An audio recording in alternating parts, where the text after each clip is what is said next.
Assalamualaikum warahmatullahi wabarakatuh. We are from Group 8. We'll be presenting about financial statement analysis between two companies which are Apollo Food Holdings Berhad and Oriental Food Industry Holding Berhad. Providing an introduction to two leading powerhouses in the Malaysian snack industry, Apollo Food Holding Berhad and Oriental Food Industry Holdings Berhad, also known as OFI. First, let's look at Apollo, a household favorite that traced its roots all the way back to 1953 and was officially listed on Bursa Malaysia in 1994.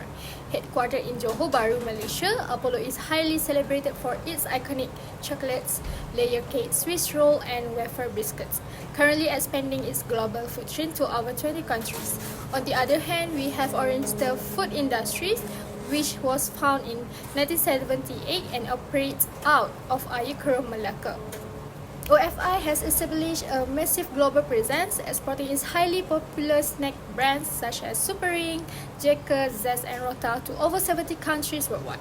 Furthermore, OFI takes pride in its stringent manufacturing standard, being fully halal certified and strictly compliant with international quality benchmark, including ISO 9001, ISO 22000, and HACCP standards. Together, both of these remarkable companies showcase that incredible growth, market diversity, and competitive strength of Malaysia's food manufacturing sector on the global stage. First and foremost, I'll be talking about liquidity. So the first one is current ratio. As we all can see in both years, in 2025 and in 2024, Apollo Food Holdings Berhad has a higher ratio compared to Oriental Food Industries Holdings Berhad.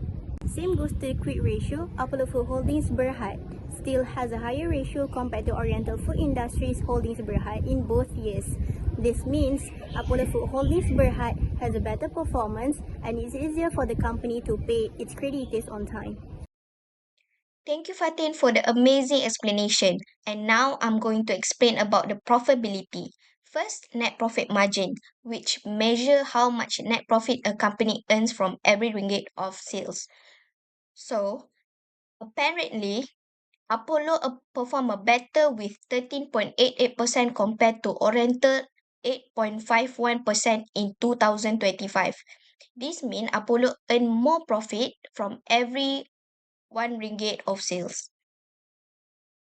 Secondly, is the gross profit margin, which measure how much a gross profit is generated after deducting the cost of goods sold.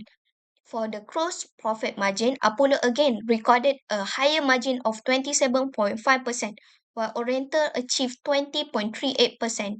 This shows Apollo was better at controlling its production costs.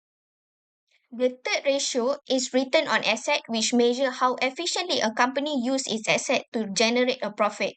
For return on asset, Apollo achieved 15.16% compared to Oriental 10.85%, means Apollo used its asset more efficiently to generate a profit. Finally, return on capital employed measure how efficiently a company uses its long-term capital to generate an operating profit. For return on capital employed, Apollo recorded 20.8%, while Oriental recorded 17.55%. This indicates Apollo generate a higher return from the capital invested in the business. Next, I'll be talking about efficiency. Firstly, for inventory turnover, for 2025, Apollo Food Holding Berhad has replaced its average inventory for 8 times, while Oriental Food Industry Holding Berhad has replaced its inventory for 6 times.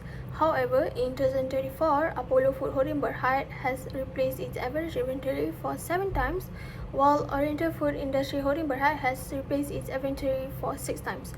Overall, you can see that Apollo Food Holding Berhad is leading the comparison as it has higher number of replacing its average inventory than Oriental Food Industry Holding Berhad. Secondly, the average collection period. For 2025, Apollo Food Holding Berhad was able to collect its debt within 39 days, while Oriental Food Industry Holding Berhad was able to collect its debt within 74 days. However, in 2024, Apollo Food Holding Berhad was able to collect its debt within 39 days again, while Oriental Food Industry Holding Berhad was able to collect its debt within 66 days. This shows that Apollo Food Holding Berhad was leading again as we as it has a lower number of days to collect its debt within the accounting period. For the last part of efficiency is total asset turnover, and as we all can see, for both years, for every 1 ringgit of average total assets, Oriental Food Industries Holdings Berhad can generate higher net sales compared to Apollo Food Holdings Berhad. Okay, now I will present the leverage ratio analysis of Apollo Food and Oriental Food Industry. For the first part is the debt ratio. Debt ratio is a financial metric that compares an entity's total liability to its total asset. So starting with 2024, Apollo recorded a debt ratio of 8.81%, while Oriental recorded a 20.02%, and although both companies have a low debt ratio, Apollo relied less on debt financing and therefore had lower financial risk. Moving on to 2025, Apollo debt ratio increased slightly to 10.60%, while Oriental remained at 20.50%. So Apollo continued to rely less on debt, even though both companies have a low debt ratio. Next is the debt to equity ratio. Debt to equity ratio is a financial metric that compares a company's total liability to its shareholder equity. In 2024, Apollo recorded a 0.1 times, whereas Oriental Food recorded 0.25 times. This indicates that for every RM1 ringgit invested by shareholder, Apollo had only 10 cents of liability compared to 25 cents for Oriental. Next, in 2025, Apollo reported a 0.12 times, whereas Oriental Food reported 0.25 times. This means Apollo had 12 cents of liability for every 1 ringgit of shareholder equity compared with 0.25 for Oriental. So again, Apollo rely more heavily on shareholder equity and rely more on equity financing and maintain a stronger leverage position. So the last part is the term interest earned. The term interest earned ratio measures a company's ability to pay interest on its outstanding debt. In 2024, Apollo ratio was not applicable because the company did not incur any interest expense during the year, indicating that it had little or no interest-bearing debt. Contrast to Oriental Food, recorded a ratio of 383.21 times, meaning its operating profit was 383.21 times greater than its interest expenses. For the 2025, Apollo again reported no interest expenses, so the ratio was not applicable. However, Oriental Food Industry improved its ratio to 586.39 times, indicating an even stronger ability to meet its interest obligation. Overall, in both 2024 and 2025, Apollo Food Holding Berhad demonstrated a lower leverage than Oriental Food Industry Holding Berhad. Thank you. When deciding between these two companies, Apollo Food Holdings Berhad is the clear choice for investor over Oriental Food Industry. While Oriental generates higher overall revenue, Apollo completely dominates in efficiency, profitability, and risk management. In 2025, Apollo delivered superior returns with a net profit margin of 13.88% and a robust 20.80% return on capital employed.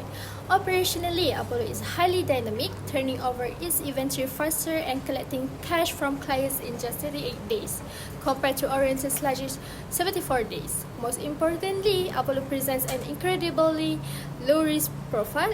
It boasts an exceptional liquidity cushion with a current ratio of 8.30/1 and carries minimal debt backed by massive interest coverage ratio. Ultimately, Apollo represents a much safer, more efficient, and highly profitable deployment for your capital.